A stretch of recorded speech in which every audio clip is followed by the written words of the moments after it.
Okay, according to my watch, it is 7 o'clock, so we will go ahead and get started here.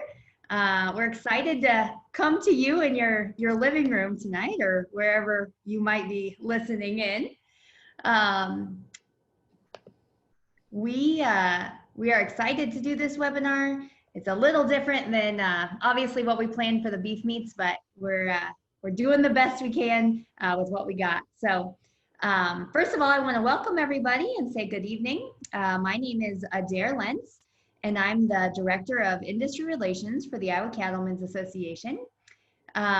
This is the first of 3 webinars that we are going to host. And so tonight's the first one, and then you can just set your calendars on for Wednesday nights, because the next 2 are the next 2 Wednesdays. So one thing, just a few logistics before we get started here. You won't have access to your camera or audio, and so any questions that you'd like to ask Dr. Koch, you can comment in the question and answer box at the bottom bar of your Zoom screen there. And then we're working on making this Facebook Live too, but you can also post a question on Facebook in the comment section. And so I can speak for myself, but I'm sure Dr. Koch agrees that we encourage questions, encourage you guys to ask questions and to learn as much as you can. So first, we want to take a second to recognize our sponsors for this webinar series. To be honest, these sponsors initially agreed to sponsor the in-person event.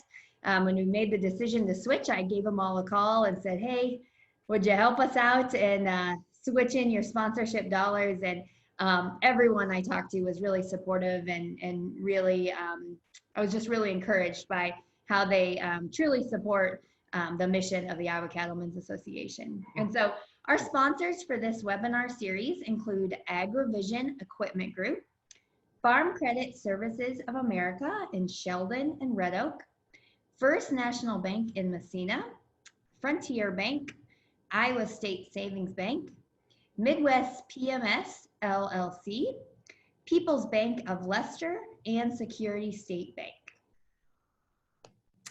So next, without further ado, I have the pleasure of introducing Dr. Brandon Koch.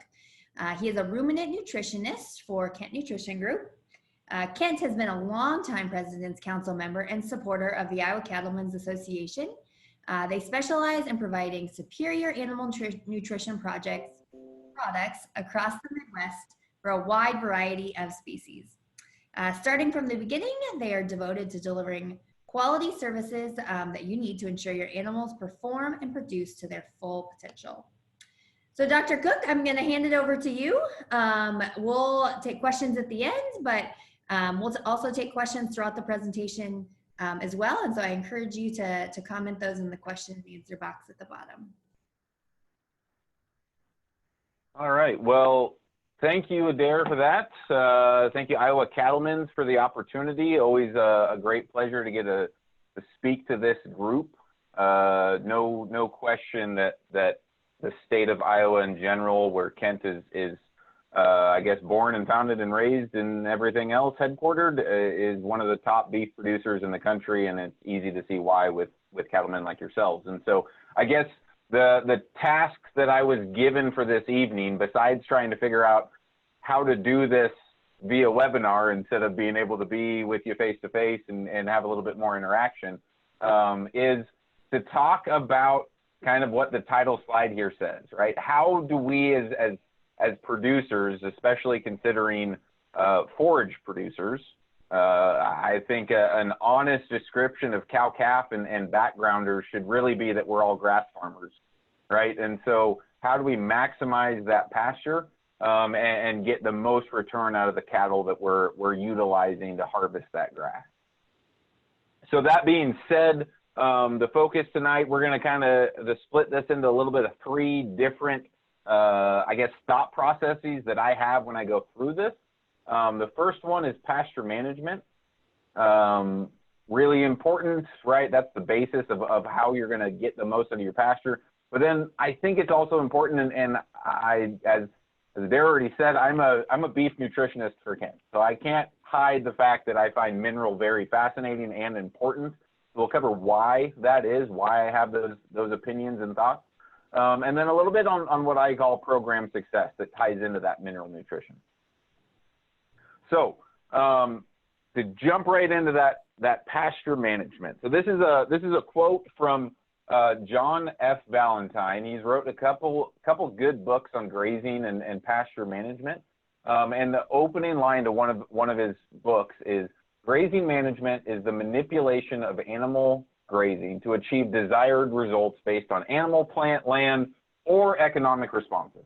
But continuing immediate goal is always to supply the quantity and quality of forage needed by the animal to achieve the function intended, which means the goal is to get the most out of that land that you're paying rent on or paying taxes on or whatever the case is. But really, the method by which we do that is to get the most out of the animal. So you can't do one without the other. And I think that's why I like that so much. So the first thing I want to say out loud is the difference, in my opinion. So this is kind of a personal distinction. This is how I would put it, of pasture versus grazing management.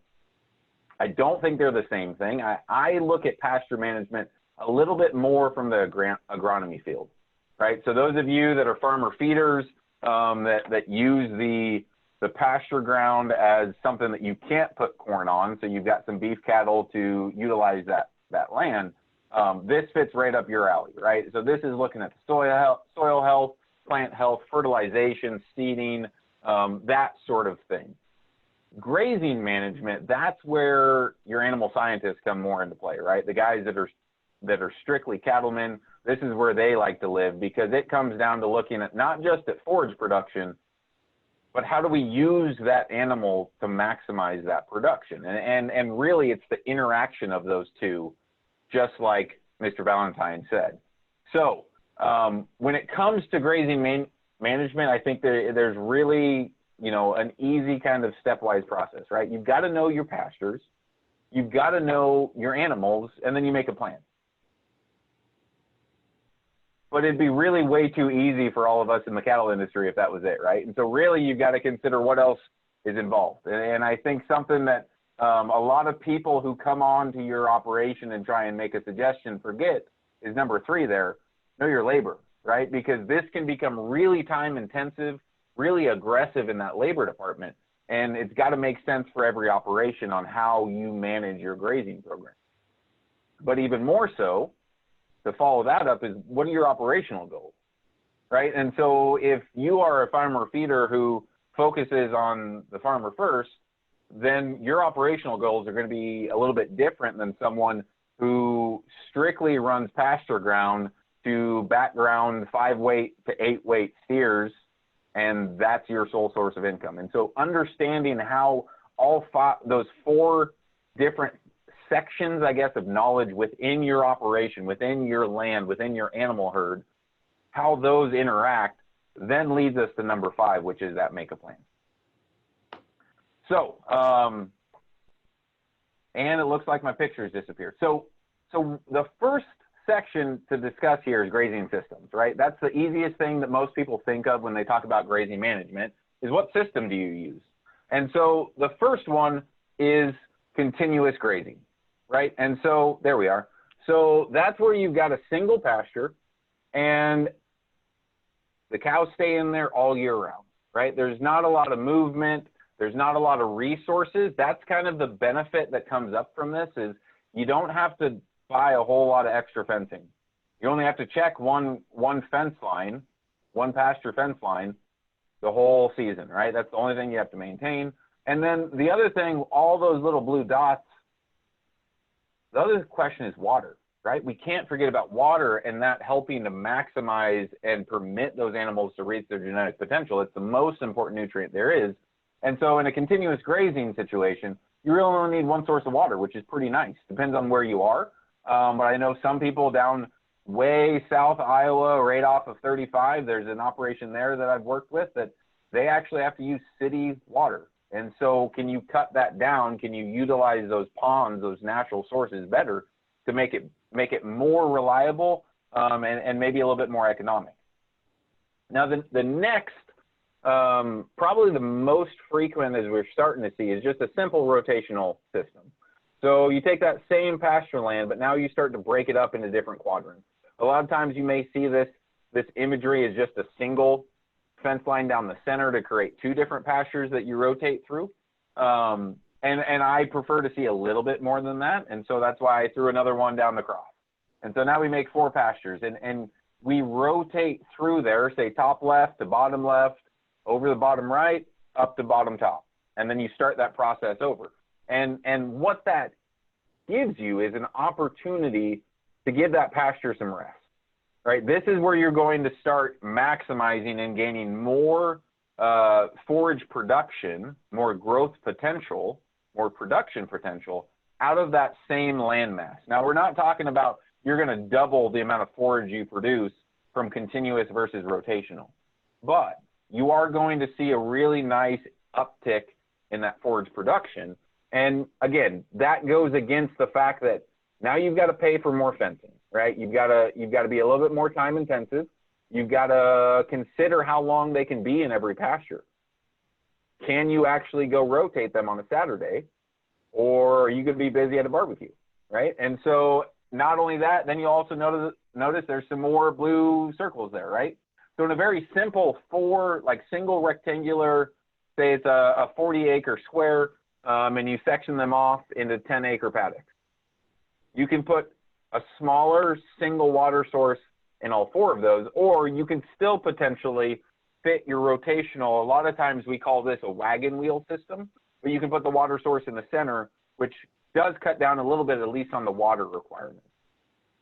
And then lastly, this is really something that started to come on fairly recently in the past 10 to 20 years, is intensive rotational. So now you can see now we've tripled basically our paddock number, or we've taken the amount of available forage in each paddock and cut it in a third. What this means is now you're going to be moving those cows or stockers through there at a much greater rate, right? So now instead of talking about 365 days, and then we start talking about maybe it's 40 days in each paddock, now we're talking about maybe we're only going to see 1, 2, 3 days.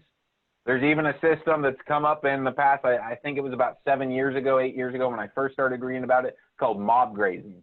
And the whole point there is that within a 12 to 24-hour period, every blade of grass has either been consumed, defecated on, or trampled.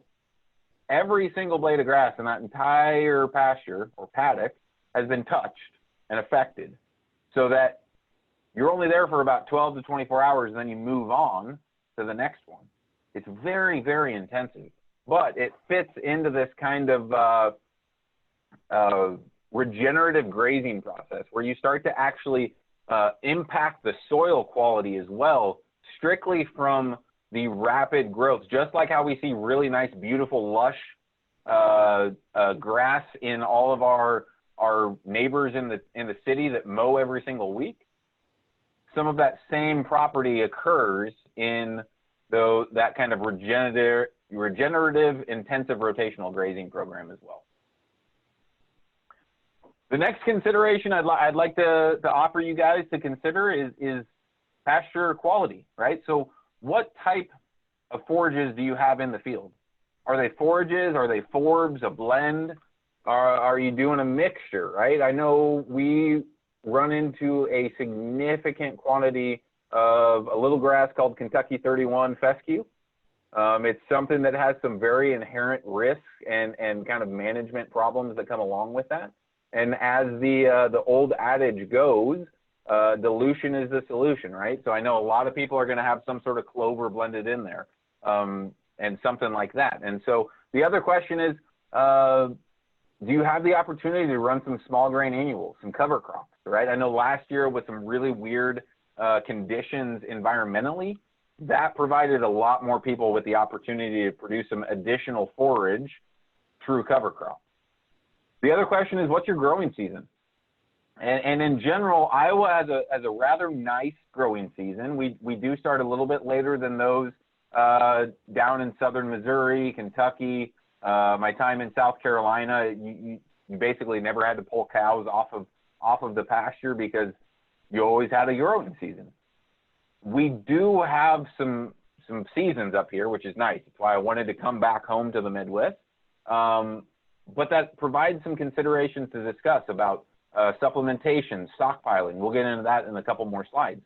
And then lastly, what's the nutritional profile, right? What's the quality? And really what this comes down to is we can manipulate that pretty well by our agronomic practices, right? And we can also plant different mixtures and that kind of thing to impact that. But even if you're very consistent over several years, it's still always a good idea to try and sample your forages and find out what you actually have in the field, right? And so whether you're working with an extension agent or a feed company representative that's going to help you sample and test that forage to find out what you have, I always encourage that at least once a year.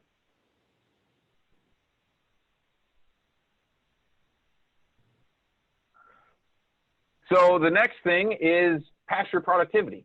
So you figured out how you're going to use your pastures, your system, what's in those pastures, right? The quality, the type, that sort of thing.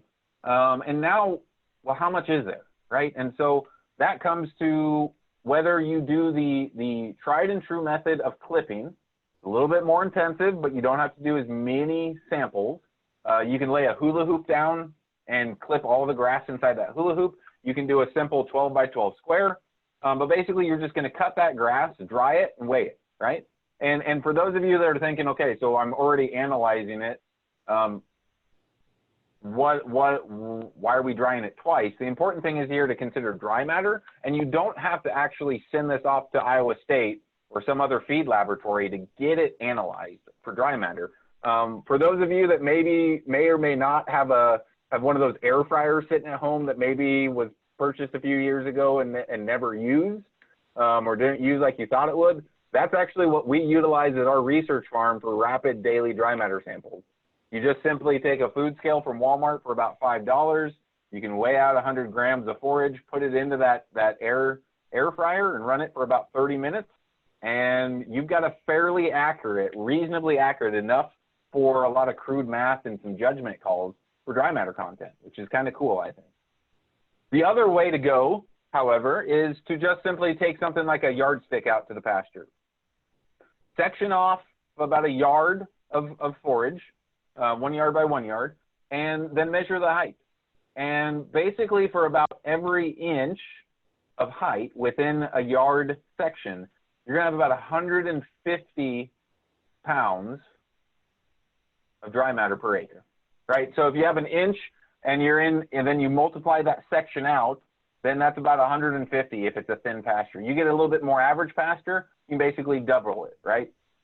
About 300 pounds of dry matter per acre. And then if you've got really nice, lush, brome grass, maybe some really thick fescue with a nice clover interseeded in there, maybe you can get up to about 450 pounds of dry matter per acre. The thing I caution here is to get really good estimates. You can't just measure the height of one location. You can clip maybe 1-2 spots in an acre and be good. Really, you'd like to start seeing maybe upwards of about 10 locations per acre to get a good idea of where you actually are production-wise. The next consideration is stocking density, right? So once you figured out how much forage you've got, now the question is, how much forage do you need? And so first is understand the difference between rate and density. So rate is just animals per acre, right? So if you put 2 cows onto 1 acre of forage, then you've got a 2-to-1 stocking rate. But density comes down to not just the rate, but also the timing.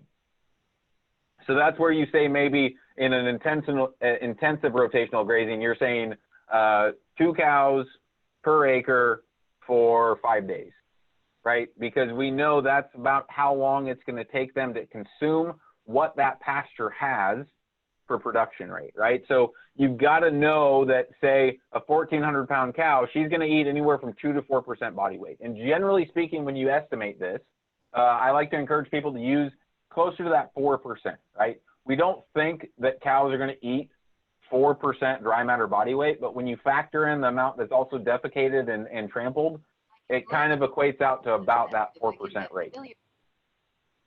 So So run those numbers, figure out how much it is, right? So a 1,400-pound cow at 4% means she's going to go through about 56 pounds of dry matter forage every single day, right? And then say you've got 2,500 pounds of dry matter with 5 acres, and that means you can run about 10 cows for 22 days.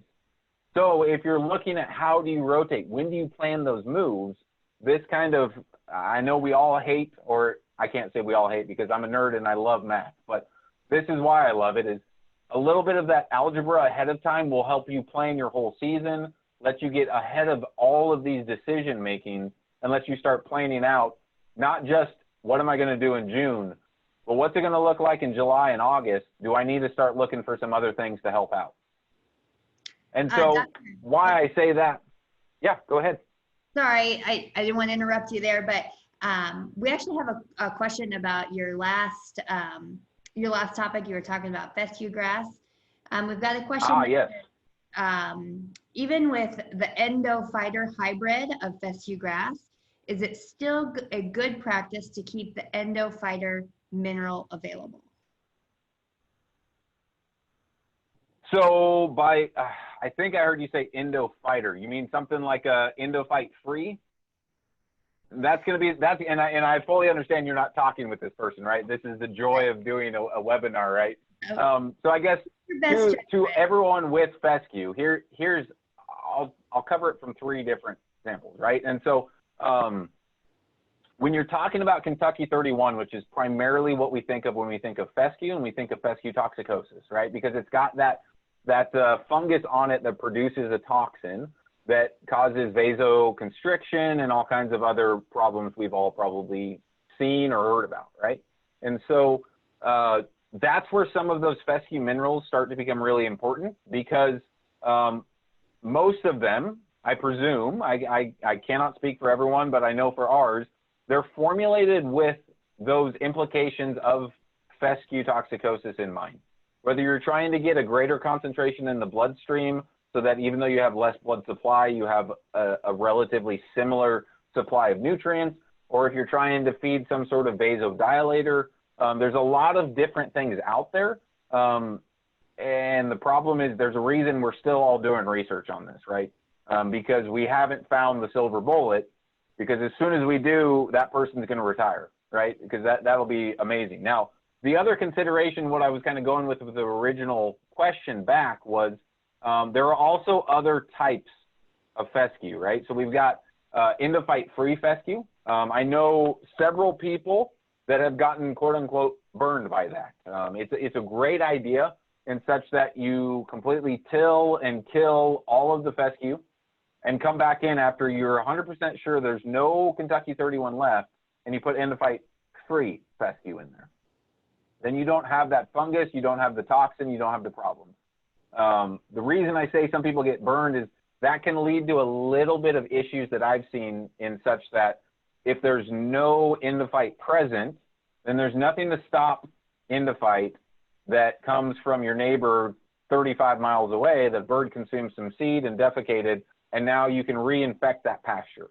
Also, that endophyte is what provides the fescue with a lot of that agronomic benefit, such that it's drought resistant, it's a high producer, and all those benefits. So something, I guess, relatively new speaking, especially compared to Kentucky 31, is novel endophyte. So they take an endophyte that has a lot of the same agronomic benefits, and they just make it such that, or they find an endophyte that does not naturally produce those ergotoxins, right? Ergoalkaloids. And so it still is resistant to Kentucky 31 moving in. It's still going to produce and grow similarly. A lot of my PhD work was done on a novel endophyte fescue, and the cattle grew very well on it. I was very impressed by it. We did not see any issues, and so I'm a little bit partial towards that. That being said, I think the biggest question is testing and knowing and figuring it out. Now, if you spend the money up front to replace and completely renovate your pasture, then you probably don't need to spend the money on the more expensive fescue mineral. But if you're not sure, if you haven't tested recently, or if you haven't done that renovation, then considering some of those, I guess, feed technologies that are available rarely hurt the producer. So I hope that answers it. Great. Yep. Yes. Thank you for answering that. One other question we have. So I know you mentioned cover crops earlier. Can you provide some insight on how legumes can help in a pasture that has Kentucky 31? Sure. So, so cover crops in general, we're probably talking more like small grains and that kind of thing. But when we think about fescue, the first legume that comes to mind with me is thinking about clover, right? Something that's going to fixate nitrogen, is going to be really palatable. And in general, that's why we see that as the primary source of additional forage that we're going to broadcast into those pastures.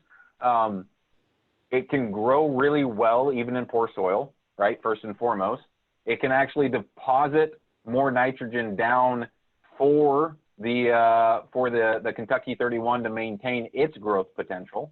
And then on top of that, it also is a fairly good producer as far as volume and quantity. And so it's going to help dilute fairly well as well. And so all in all, using something like a legume, like a red or a white clover, that's going to pair really nicely with some of those issues that we see in the Kentucky 31. Great, thank you. Okay, I think those are all the questions for right now. So let's keep on trucking ahead. Perfect. So, so nutritionally, there's some other considerations that I always put out there because again, that's why I talk about grazing rather than just pasture management. And so, nutritionally, the first thing I consider is grazing management within the system, right? So we can talk about the grazing system, whether it's rotational, intensive, or continuous. But even within continuous, some of those problems that we see is that cows like to congregate in loafing areas, right? Maybe they don't like to go over, 30 acres to the far edge pasture there. Using some sort of nutrition can help actually alleviate some of those problems, right? So whether you're using a lick tub or a loose mineral or some sort of feed supplement, the crate feeder, all that together, you can actually help guide those cows to go graze down areas they may not normally utilize. So you can try and get a little bit more out of that pasture. The other consideration nutritionally is stockpiling. I don't think a lot of us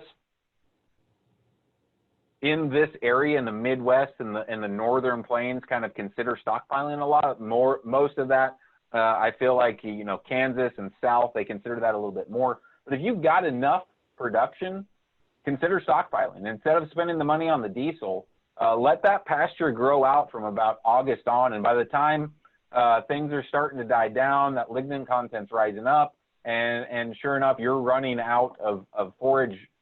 So you don't have to pay for the bales. You can actually run those cows on some pretty low quality stockpiled forage with limited supplementation requirements and still get through a pretty good portion of the fall and early winter without having to move on to some heavier supplementation practices. And then lastly, supplementation, right? So like I said, whether you're using mineral or a tub, the other consideration to maximize your pasture utilization is creeping. Creeping the calves in cow-calf operations is going to take a little bit of that grazing pressure off, right? So we typically think of a cow-calf pair as about 1.5 to 1 3/4 animal units. And so if you can start to drive about 25 to 30+% of the nutritional demand from that 0.75 animal units or 0.5 animal units down and put that on the creep feed, not only are you going to have a more uniform and bloomy calf, but you're also going to have a little bit better pasture, or you're going to have a little bit more pasture availability for the dams, so that they can, if they're a first calf heifer, even all the way up to about 4 or 5 years of age, they're still growing. They still need a little bit more juice. And so you provide a little bit more through creeping actually for the dams as well. And then lastly, these are kind of the agronomic things that I'm not going to get into because I am not an agronomist. I like cows, and I really didn't pay enough attention probably to my forage management classes back in the day. And so obviously when you talk about overgrazing issues, that's easily solved by making sure that if you're rotating you get them rotated on time, right? You don't want to graze it down to 1 inch forage height, right? Ideally, that phase 2 stage where it's most ideal for forage growth is about 2 to 5 inches. So you graze it about 5 inches down to 3, 2.5, and move them on. That's where some of those rotational benefits really come from, is preventing overgrazing. The other thing is undergrazing, right? You don't want to undergraze forage as well. We actually see that at our own research farm because we're a little bit underpowered on cows. I'm really looking to try and expand the cow herd just because you start to see some issues, you know, some weed issues. You can actually start to see pink eye issues with undergrazing because you get those seed stems a little bit too high. They start causing some eye damage, which lets the bacteria in. And so really you can adjust stocking density, right? Early in the season when maybe it's a little undergrazed, you got started a little bit late because you were busy planting. You can overgraze really quickly by putting as many cows as you can in a short area, get it knocked down, and then move quick before you overgraze, right? The other consideration is graze beyond the season, right? Stockpile it and use it not just from that kind of end of April through September-ish, but really use it beyond that and make the use of all the acres that you have. And then lastly, your co-op guys that are agronomists are really going to be able to help you when it comes to fertilizing, interseeding, frost seeding, all those fun things. So the last thing I always leave with on the pasture management thing is have a backup plan, right? Because we would all love to see that left pasture every year. This year it appears that looks to be the case. I've seen a lot of beautiful pastures. We've had some good rain. We haven't had so much like we did last year, but we still apparently for the first time ever or very frequently had a tropical storm up here in Iowa. So that was fun yesterday. But things could change fast, right? And so always have a backup plan and be thinking about it on a regular basis. So that covers my kind of 2 cents, I guess I could say, on grazing management. And so now we'll step into that second phase of mineral nutrition, right? And I'm going to go quick on this because we're making some time and I want to make sure there's opportunity for more questions. And there's also opportunity that you can go do something else tonight besides getting ready to go to bed and go to work tomorrow, right? So pretty quickly, right, I like to go through the nerdy stuff, which is the very basic. So what is a mineral? The solid inorganic substance of natural occurrence, right? Pretty basic. But really, when we talk about animals, we're talking about this. It's a chemical element required for as an essential nutrient for basically them to do their jobs, to be alive, to grow, to produce beef. So what does it actually look like? Well, this happens to be a whole bunch of minerals. We'll get to in a few slides, though, why I would not suggest that you use this as a source of mineral, though, right? Because mineral sources matter. So minerals are broken up into 2 different groups. We've got macro minerals first. They're required, as the name would suggest, in large quantities, right? So generally, they're going to be required at greater than 0.1% of the diet. And when you look on your mineral tags or any of your feed tags, you'll generally see and be able to identify your minerals as macro because they're going to be guaranteed as such, right? As a percent of the product, because we need to get several grams into the animal, not milligrams, right? We got calcium, phosphorus, sodium, magnesium, potassium, sulfur. These are all really important ones. Generally, when we talk about grazing, we're going to really consider calcium, phosphorus, and magnesium, right? Calcium, we're generally going to have enough of. Forage tends to be a good source of that. Phosphorus, not so much.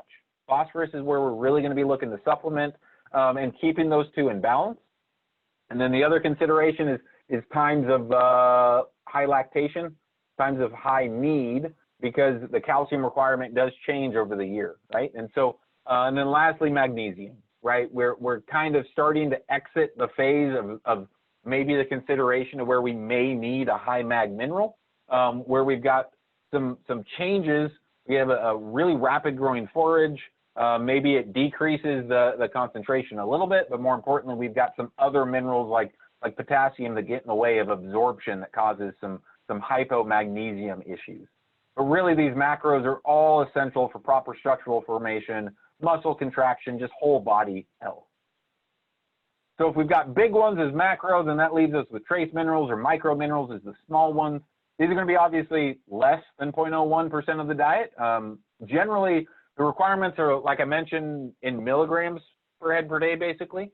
And so that guarantee, if you're looking for those on the tag, those are going to be listed in parts per million, overwhelmingly, right? Unless you've got a very concentrated one that I would question and maybe caution you about the concentration and maybe some problems with overconsumption. Generally, you're going to see trace minerals in parts per million, which is milligram per kilogram. So there's obviously boatloads of trace minerals, but the ones we generally consider because they're a little bit higher up in the concentration requirements, cobalt and copper, iodine and iron, manganese, selenium, and zinc. Those are going to be your main considerations, right? And really, when you think about it, from my perspective, copper, selenium, and zinc are going to be huge factors for performance, so to speak. They're going to help out, a lot of them are going to help out with reproduction, with growth and development, with immune function. And so these are all considerations when you're looking and comparing a mineral program. And so why do I talk about this? Why do I bring it up? Well, I think it's important first to understand, like I said, know your pasture, then you got to know your animals, right? And so looking from the cow-calf perspective, this is pulled from a requirement for a cow from the NRC, Beef Cattle Nutrition from 2000, just showing relative kind of that last third trimester, right? The last trimester of gestation, and then the first 3 months post, or basically the lead up to peak lactation. And so you can see that, first of all, energy and protein, both of those, obviously it makes sense, are going to drastically increase. The last third of gestation is when 2/3 of our fetal growth happens. And then on top of that, then you ask that dam to not just calve, but keep that calf alive and grow that calf pretty dang fast too, right? All the way up from 0 to maybe, in the beef world, you know, in the dairy, we talk about getting up to 80+ pounds of milk. In beef, we're not that worrisome about it, but still, she's going to be going from 0 to about 25 to 30 pounds of milk, depending on your milking production within your herd. And that can put some drastic strain on it, right? So you can see that calcium and phosphorus, that bone growth is pretty well finished by the 3rd trimester. But when lactation starts, those requirements jump pretty quick, right? So it's really important to be considering that in your mineral program. And why? Why mineral program, right? Not just that. So I was always told by my grandpa growing up that cows can survive on sunshine and grass, right? And I love that saying because it's absolutely true. I'm not here to tell you otherwise. I grew up with it and I still believe it. But I guess my comment to that is there is a difference to me between surviving and thriving. And we all today want our cows to reach their genetic potential because with the way the markets have been, the way they've been for a while, and the way they may still be, we need them to perform, not just survive. And so when you look at a study from about 20 years ago now, looking at 23 states of forage across alfalfa, brome, cereal, native grass, right? That's going to be some of your fescues and your bromes, that kind of thing. The top graph is zinc. The lower one is copper. These are just 2 easy ones that I can pull out. They also have some in selenium and cobalt and some of those other considerations that if you want to look that paper up. The red line at 30 part per million for zinc and 10 for copper, that's the NRC requirement for beef cows and grown steers, okay?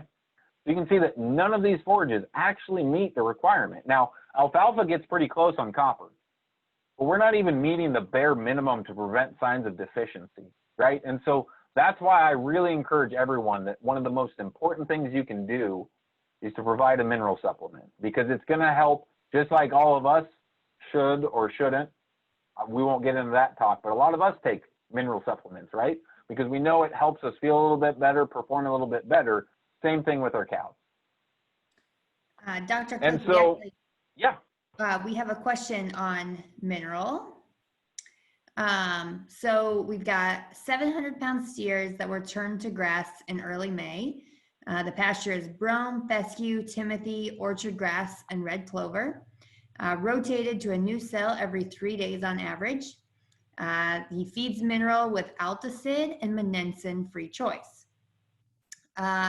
This question is about the variable intake from day to day.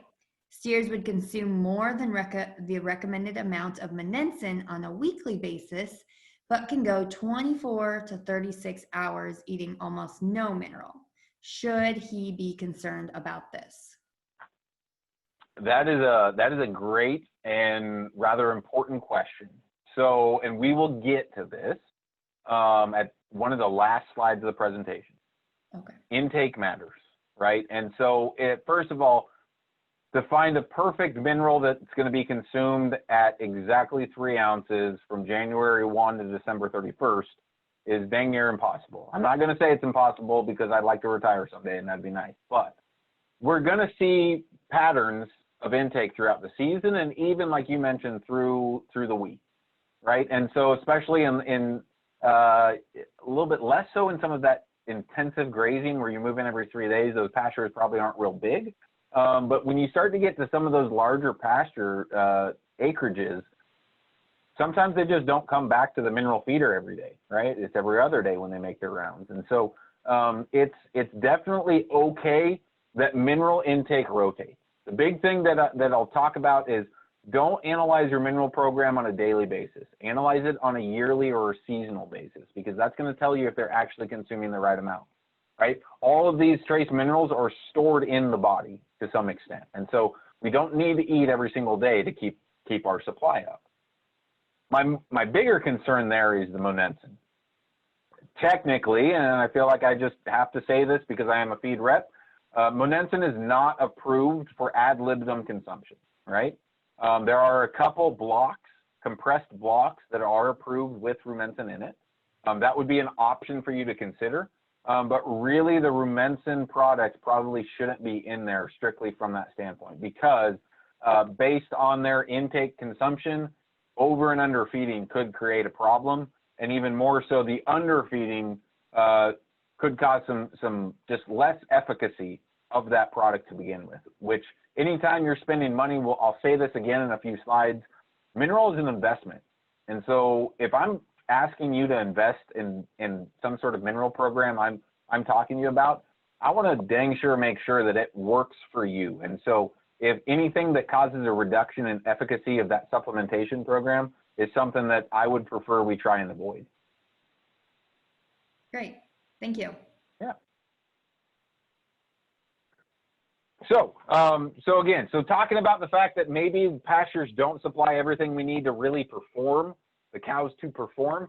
This is again, for the soccer guys, they're not looking at this real well, right? They're hoping that all those heifers on the pasture aren't getting bred. Maybe they're putting some MGA out there trying to keep them from losing their efficacy, efficiency, excuse me. But for cow-calf producers, this is important.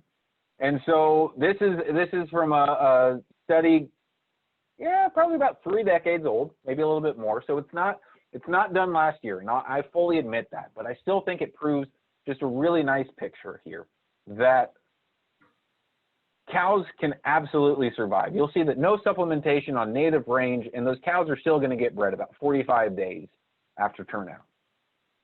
But if you add a little bit of protein, right, because we know that there's a strong correlation with body condition score, with energy, and kind of nutritional comfort of that animal to say, I've got enough for myself, I can maybe consider growing something else now. And so that crude protein, that shaves off 10 days. That's pretty nice. Now, if we add phosphorus to that, remember, that's a really important one. Typically, forages are pretty low in phosphorus. Grain is high in phosphorus, but forage is low. We cut off another almost week, right? 6 days.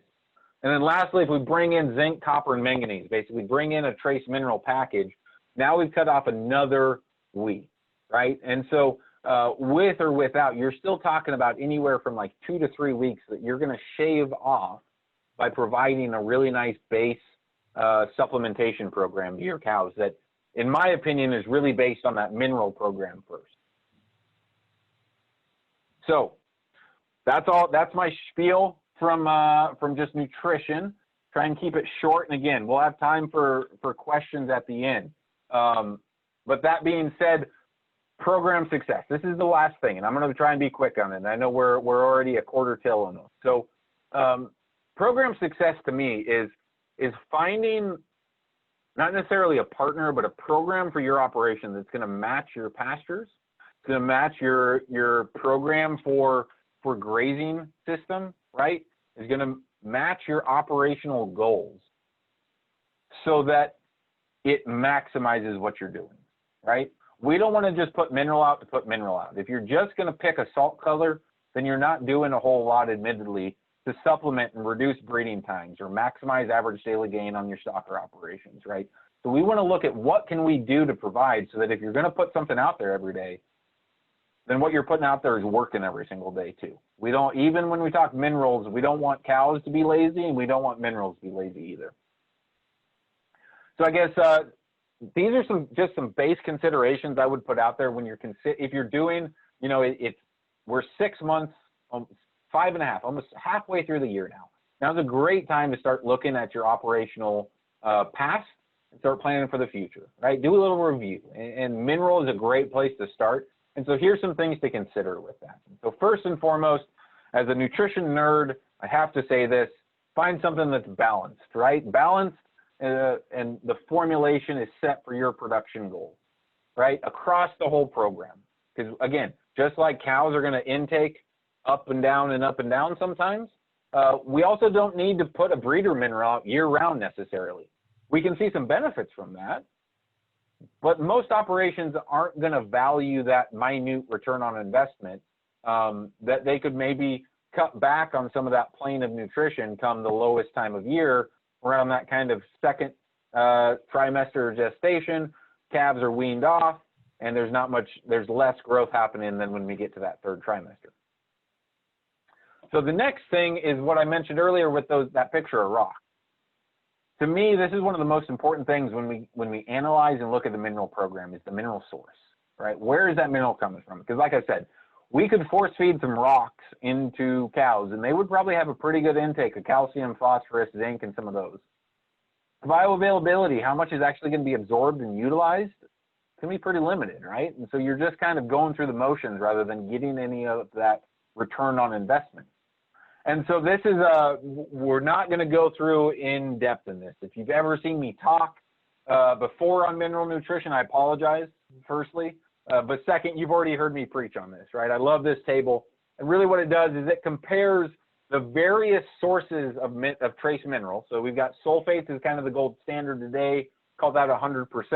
And then you've got oxides and carbonates and chlorides. Those are all inorganic sources. There's also a fairly new, kind of recently pushed hydroxychloride mineral. Those are pretty nice as well. They would fall in between chloride and organic, with a lot of the relative bioavailability mirroring some of that organic level, right, which is a more bioavailable source.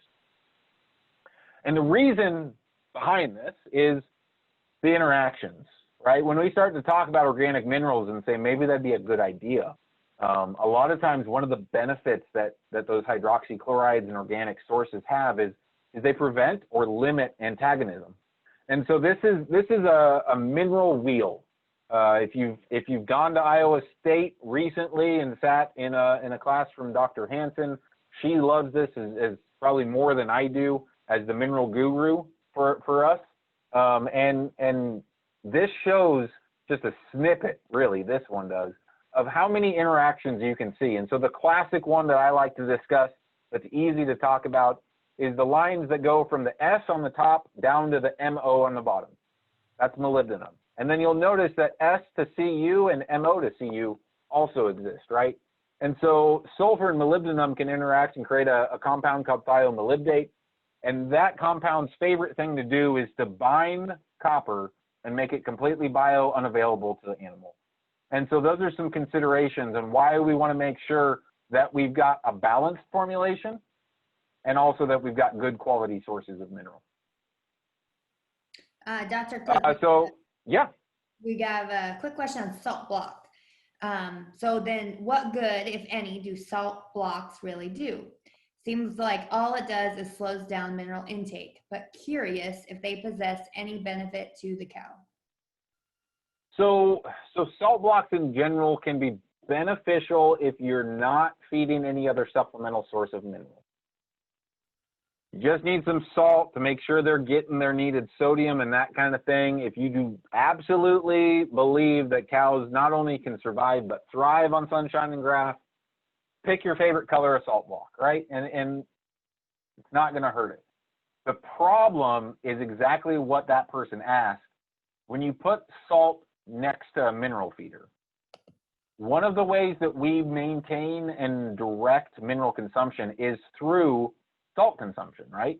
Just like we love to grab that salt shaker and make sure our food has some flavor and some taste, and inherently we have a need for salt. Now, I know a lot of us maybe go overboard on that as well, but cows are going to do that same thing. They will eat to some salt, some saline satiety, right? Not completely, but at least when we talk about minerals, that's what they do.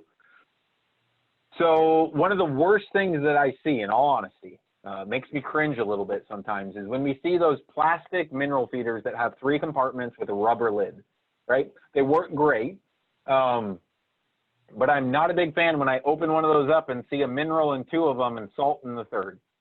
Because that means the 30 of your cows are going to wind up licking that salt first. They're going to hit their saline needs, and they're going to walk away. And they're never going to get that mineral program that you work so hard to analyze and make sure it matches your program and match your production. And so what you've done is you've just basically limited a 1/3 of your cows in productivity from a mineral standpoint. And I know the thought is, well, if they're eating that, it's because they need it. They need more salt than the mineral provides. When in reality, typically what it means is that there were 2 other cows on those 2 sections with mineral, so they went to the open one. And that happened to be salt, and so they were happy and moved on. Great, thanks. We have another question on mineral. What's your thoughts on heat mineral? Heat mineral. So I guess I'm going to take it from a standpoint of like heat stress mineral, looking for something that has some sort of ability to help out with heat stress. Right. And that I interpreted the question as well. What's that? I said that's how I interpreted the question as well. Perfect. So so I think they can provide some benefit, but I think we're still starting to understand what's going on with heat stress. There's a lot. I've got a webinar tomorrow I'm really excited about, looking at some of the physiological changes that happen during heat stress with the gut, and how some of those tight junctions and those things happen. A lot of what I see when I look at heat minerals are that they include a specific essential oil from pepper extract, right? Typically, you're going to talk about capsicum or capsaicin, and that has been shown to be a vasodilator.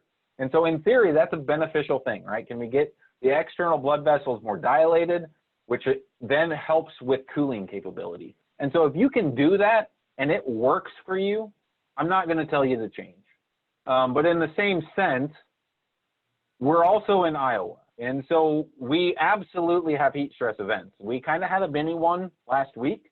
It only stretched for about 4 days of really bad heat, but here on the eastern side of the state along the Mississippi, it was plenty humid, and we were in that high 80s and low 90s. And that, to me, was a heat stress event. Brief one, but still a heat stress event. And so anything you can do to help the cattle graze more is going to be important. First of all, a heat mineral isn't going to prevent the need for shade, right? And it's not going to prevent the need for some other considerations.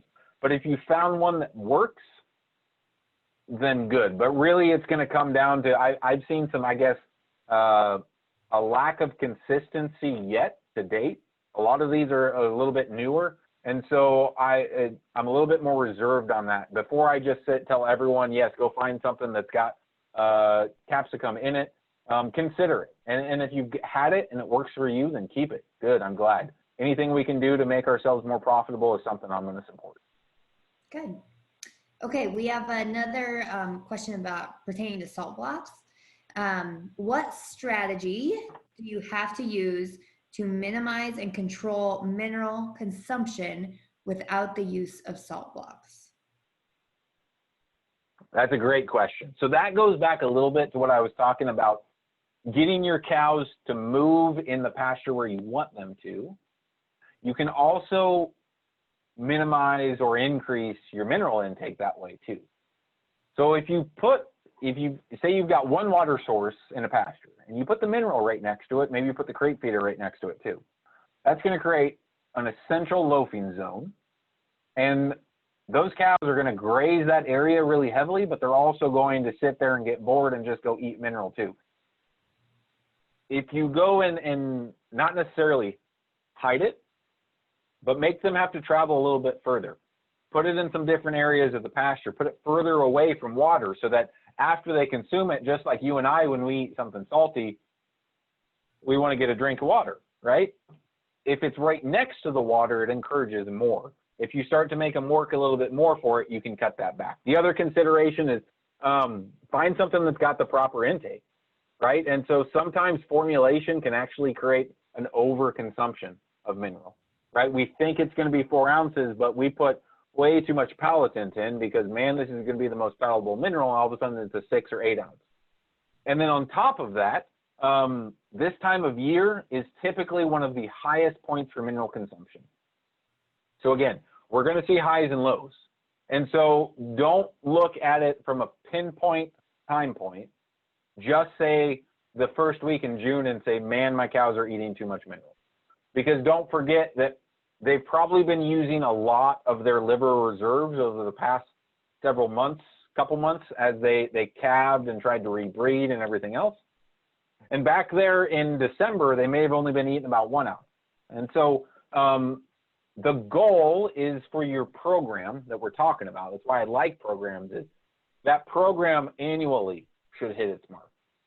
So if it's a program that uses 3 to 4 ounce minerals, and on an annual basis, your cows eat 3 to 4 ounces, right? Anywhere from like 3.5 to 4.25, then that's a good program. But if your annual basis, they consume 8 ounces, then I would be talking with your nutritionist, with yourself internally, with your supplier, and maybe be looking. That's that point in time to say, is the program doing what it needs to do? Great. Awesome. Okay.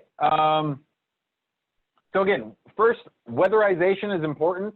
I think we can all remember a time where we begrudgingly had to break up a bag of mineral and no one was happy about it, right? And so first of all, find a program that utilizes some sort of weatherization, right? Something that's going to help prevent moisture causing bricking, something that maybe even will help keep it from blowing away, or more importantly, make sure your mineral feeder helps in this weatherization process, because a lot of those inorganic minerals, they're salts, right? And just like table salt that we put in a glass of water that's going to dissolve and separate, zinc sulfate can do the same thing. Copper sulfate will do the same thing. And all of a sudden, you've got free ionic zinc that's just washing down the stream, and your cows never get that, even though you paid money for it, right? And so really important to make sure that if you're spending money, they're eating it, right? And so that's why the consumption's there at the bottom. Make sure that on an annual basis, not a daily, not a weekly, but look at it from that large time frame. Are they actually eating the right amount, what they're supposed to be eating? And that comes down to palatability, right? The quantity using salt, using flavoring agents. When we talk about high mag minerals, it's really difficult to get cows to eat a lot of high mag mineral because magnesium oxide is incredibly bitter, not very palatable. Same thing with phosphorus, right? Monocalcium phosphate, dicalcium phosphate is not a palatable mineral, right? Same reason why you and I don't go out and eat dirt anymore, right? Some of us may have when we were kids, that's all right. But we don't do it now because it doesn't taste good, right? Make sure that there's something in there to help encourage that intake as well. So that being said, I appreciate you guys staying with me way past my hopeful time point. I see it's almost now 8 o'clock. So there's summary and conclusions for you guys to read, and I'm staying as long as Adair wants me to answer questions. So sounds good. I got another question here for you. Is clipping undergrazed pastures with seed heads a good solution? Clipping undergrazed seed heads, good. Yes. And so that's one thing that is, I don't know if I put it on the subtext or not. I might have completely forgot to miss it. But that's one of those management things, right? And so if you don't have enough cows to overgraze early on to kind of get that forage back under control, that's one of those things you can do. And that's also a pretty popular management program, I guess, protocol with some fescue. We know that some of those fescue toxins are more concentrated up in the seed head than they are down on the shoots. And so if you come through and use something like chaparral to spray and prevent the seed head, or if you just come through and clip it, then that's going to help. It's going to help from just a pasture management standpoint. But again, and if you've got Kentucky 31, that may be an option. Along with dilution, you can also clip and prevent some of that seed head consumption as well. Good, good. Thanks for that answer. Well, that is all the questions that I am seeing for right now. Don't think we've got any more on Facebook, and I don't see any more on the question and answer. So I think we are going to wrap up here. So Dr. Koch, thank you again for your time and your knowledge on pasture management and managing mineral programs. I'm sure that if we have any other questions, we'll definitely reach out to you, and I'm sure you'd be happy to answer those. Absolutely. Thank you again for giving me the chance to overshare tonight again, late in the evening, but more importantly, thanks for your time, guys. I really appreciate it. So any questions, contact anyone from Kent. They all have my cell phone number if you guys don't have it already, and I'd love to talk with you guys. So thanks again. Perfect. Thanks a lot, and we'll see y'all on the webinar next week.